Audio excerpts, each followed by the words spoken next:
Brian Tracy ရဲ့ကဘာကျော် productivity philosophy တခုဖြစ်တဲ့ Eat That Frog ဆိုတာကိုကြားဘူးကြမယ်ထင်ပါတယ်ဆိုတော့လေဒီနေ့မှာတော့အဲ့ဒီအချိန်ဆွဲတဲ့အကျဉ်းဆိုကြီးကိုဘလို့အပီးတိုင်ရှင်းထုတ်မလဲဆိုတဲ့နီလန်တွေကိုအကျူတူလေ့လာကြည့်ကြရအောင်ဒီလိုမျိုးကြုံဘူးလားဒီနေ့လုံးအလုပ်တွေတော့ရှုံနေတာပဲ email တွေလည်းပြန်တယ် social media လည်းထုံးလိုက်သေးတယ်ဒါပေမဲ့ညဘက်ရောက်တော့ပြန်စဉ်းစားလိုက်တဲ့အခါငါဒီနေ့တကယ်တမ်းအေးပါတာဘာလို့ပြီးသွားပါလဲဆိုပြီးအပြည့်မရှိဖြစ်သွားတာမျိုးလေဒါကလေတော်တော်များများကြုံနေရတဲ့ပြဿနာတစ်ခုပါပဲ ကဲ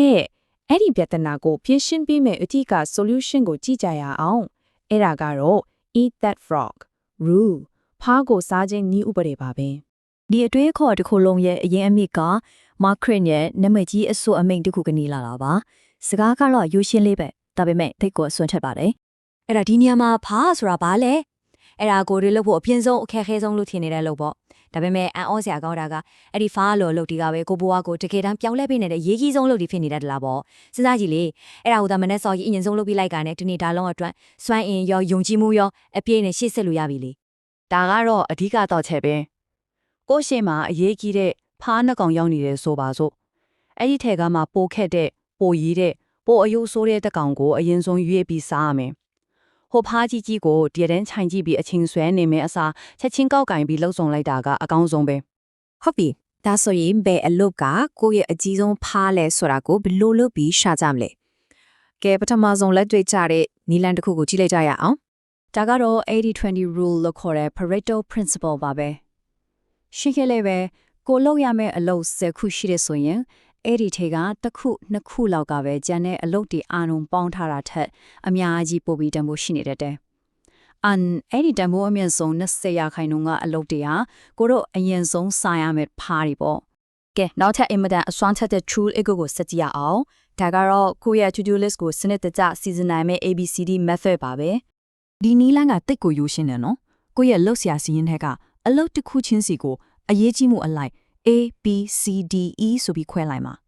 A ကတော့မလုပ်ရင်ဒုက္ခရောက်မယ်အကျိုးဆက်ကြီးမှမယ်ဖာကြီးစားတွေပေါ့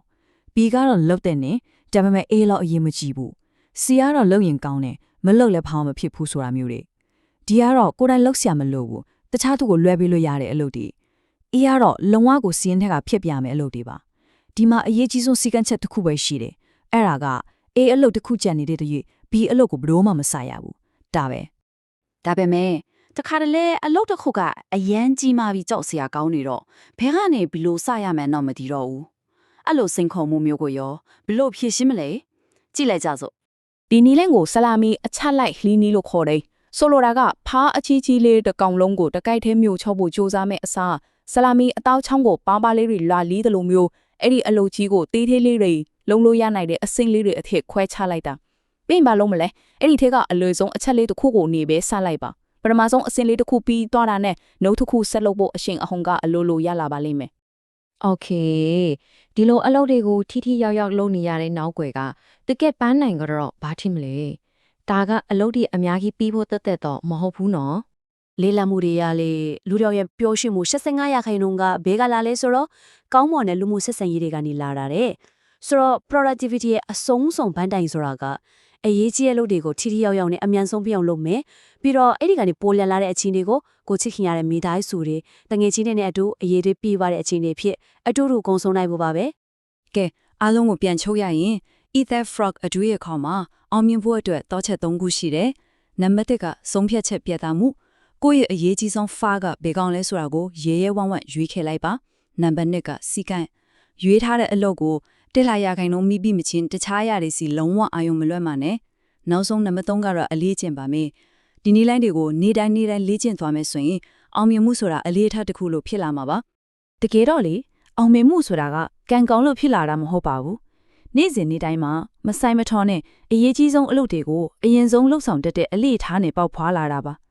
ဒါကြောင့်ကိုပြန်မေးကြည့်ရအောင်မနေ့ဖြန်မနေ့မှာကိုစားမဲ့ပထမဆုံးဖားတစ်ကောင်ကဘာဖြစ်မလဲအခုခေတ်ကဂျူတင်စဉ်းစားပြီးပြင်ဆင်ထားလိုက်ကြရအောင် Thank you for watching.